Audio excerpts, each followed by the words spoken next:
Crown Jewel 2024 is finally in the books, and as you can see right here, I got a whole tier list situation going on right now. And the reason being is because I didn't want to do a traditional review where I talk about each individual match and deep dive into each individual move. And although I love doing those things, I felt like it would be a lot more fun and possibly a better watching experience for you guys for me to do a ranking of all the matches at this PLE from worst to best. Now, before we get started, I want to let you guys know that this is just my opinion, guys. I'm not an expert. I'm not a guru. So if you disagree with me, if you agree with me, let me know in the comment section. I don't mind either way. I love to hear what you guys have to say. So do this for me really quick. Hit that subscribe button and let's get into this. So I gotta pick the worst match of the night. And I hate doing this, bro, because I feel like I'm being so disrespectful to the wrestlers involved. But at the end of the day, somebody got to be the best match of the night, and everybody can't be that, and somebody has to be the worst. That's how life works. That's how tier list works. So let's get into this.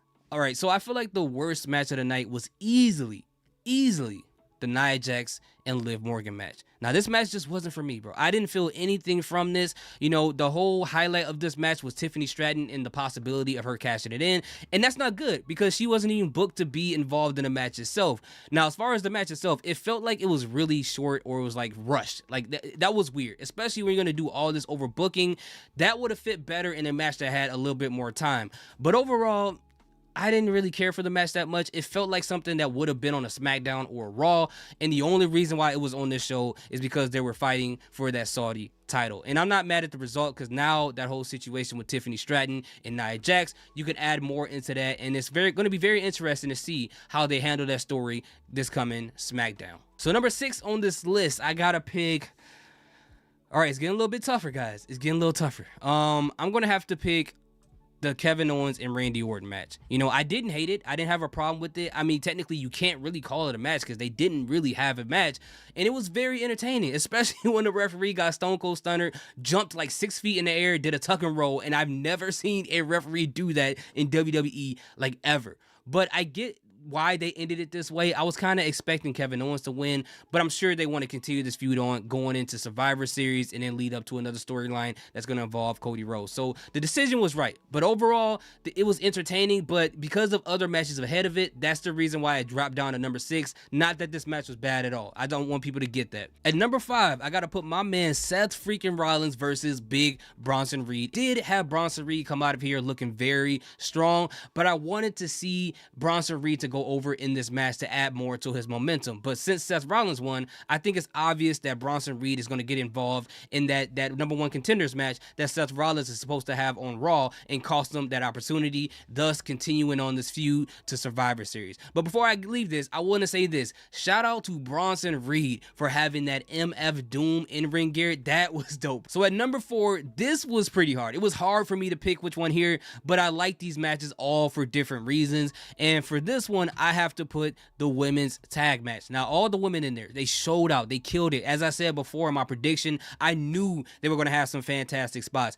But even with all of that happening, some parts of it felt like the match was a little longer than it needed to be. But overall, they did a fantastic job. And the only reason why I have it at number 4 is given the other matches that are at 3 through 1. So great job, ladies. I love what you guys did here. Especially, it was a great spot for Metaphor to showcase what they can do. So at number 3, I had to put this here, and I'm going to sound a little crazy, but I'm gonna put the match between the Super Saiyan Pastor versus Gunther. And I know what some people thinking, that Gunther's name is in this, so on paper it automatically should be a 2 or 1. Cody Rhodes' name is on it, so on paper it should automatically be a 2 or 1. And both of these guys are in the same match, so it should automatically be a 1. But for me, even though I love this match, I thought the spots with Gunther tearing up Cody's chest were dope. I thought the crowd in Saudi for this match was amazing, but overall it just wasn't my favorite match of the night. I don't know how else to really explain that, but that's just how I felt about this match. But it was a good match overall. So at number 2, and I'm gonna sound crazy once again, I'm gonna have to put the 6-man tag match with the OG Bloodline versus the Bloodline 2.0. Now again, this match was a lot of fun. I liked it. The ending was predictable in the fact of having the Bloodline 2.0 win, and it makes all the sense in the world because if they're gonna have this match at Survivor Series, this Bloodline Civil War, then they had to have a win so that they can go on to that match. But it wasn't predictable that Solo Carmelo was actually going to pin Roman. Now, that should have happened at Bad Blood, but it didn't. Oh well, I'm over it. But what was surprising is not just that Sammy came out, because I thought that was going to happen, but the fact that he accidentally hit Roman Reigns and knocked him out, and now Jimmy is looking at him crazy. So it adds more onto that storyline. So I can't wait to see what they do next. But I have to put this match at number 2. Now, number 1, as you can see, it can't be anything else but the triple threat match for the United States Championship. I think overall as a match, this match was the most entertaining. It had my favorite spots in it. I thought the guys did a fantastic job, especially with Cien Almas and Carmelo involved in this match. And the finish of it was my favorite of the night. Everything being reversed into a BFT, I thought that was dope. And the only thing I did not like about this match was the fact that Carmelo Hayes was the one to catch the pin. So now I'm wondering, what is next for LA Knight? Is he going to go face Shinsuke Nakamura? Because he already beat Melo, he already beat Andrade, and now he beats them in a triple threat match. So what's next for this guy? So what do you guys think? What is your rankings for these matches? Let me know in the comment section. I would love to hear what you have to say. Thank you guys so much for watching. Salute, peace, have a good day.